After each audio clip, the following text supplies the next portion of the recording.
2টা টাকার জন্য আহারে কী সব ভিডিও বানাই। অনেকে প্রশ্ন করেন না কেন জানেন?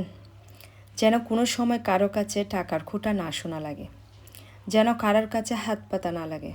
আমার একটা শখ, সেটা মেটাতে যেন কাউকে বলতে না হয় যে আমারে কয়টা টাকা দেন। নিজের পছন্দের কোনো কাজ করতে গিয়ে যে টাকা খরচ হয় সে টাকার হিসাবের রিসিপ্ট যেন কাউকে দেখাতে না হয়। কোনো কিছু খেতে ইচ্ছে করছে, তৎক্ষণাৎ নিজের পকেটের টাকা বের করে নিজেই যেন কিনে খেতে পারি।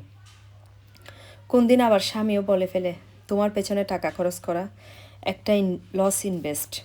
কোনো শখের বই, কোনো জামা, পেন্সিল, কলম অথবা দৈনন্দিন প্রয়োজনীয় কিছু কিনতে গেলে যেন কারো কাছে হাত পাততে না হয়।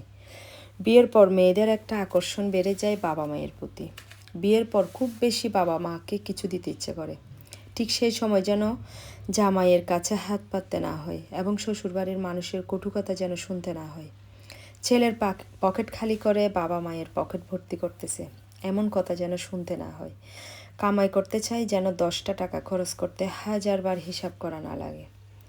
যেন বন্ধুবান্ধবের সাথে কোথাও গেলে নিজের পকেট থেকে টাকা বের করে দিতে পারি। আর টাকা কামাই সেই জন্য যেন কারোর দেওয়া টাকা হঠাৎ আমাকে দেওয়া বন্ধ করে দিলে মাথার উপর যেন আকাশ ভেঙে না পড়ে। টাকা কামাইতে হয় সেই জন্য যেন স্বামী ঘরে ঢোকার পরে অন্যান্য রাগ মাথায় নিয়ে ঢুকে এবং রাগ ঢালতে গিয়ে বউ এবং বাচ্চাদের শোনাই, তোদের পেছনে লাখ লাখ টাকা খরচ করি, আচ্ছা আমার লাভটা কি? টাকা কামাই সেই জন্য সকল লোকের সামনে এভাবে অপমানজনক কথা শুনে চল চল চোখ নিয়ে যেন তাকিয়ে থাকতে না হয়। রাগে জামাই যখন বলবে, বের হয়ে যাও তুমি আমার ঘর থেকে, বাপের বাড়ি চলে যাও, তখন যেন এক কাপড়ে বের হয়ে আসতে পারি।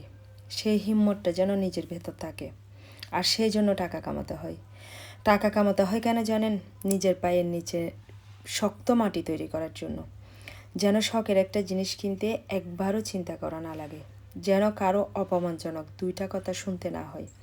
কারণ এই দুনিয়াতে টাকাই সব, সব সম্মান টাকা দিয়ে কেনা যায়।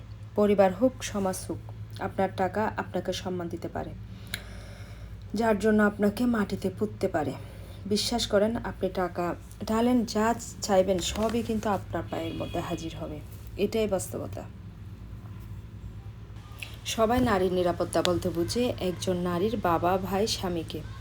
আমি একজন নারীর নিরাপত্তা বলতে বুঝি তার বাবা, ভাই এবং স্বামীর পাশাপাশি ওই নারীর নিজস্ব কিছু টাকা থাকাকে। টাকায় যখন সব, তো টাকা কামানোর জন্য সঠিক রাস্তায় যা করা যায় সবই করব। এটা যদি লোভ হয় লোভ। তো পরিশেষে একটা কথাই বলবো, যারা বলেন 2টা টাকার জন্য হারে কী সব ভিডিও বানাই, তারা দয়া করে পরবর্তীতে কখনো কোনো সময় এই প্রশ্নটি আর দ্বিতীয়বার করবেন না।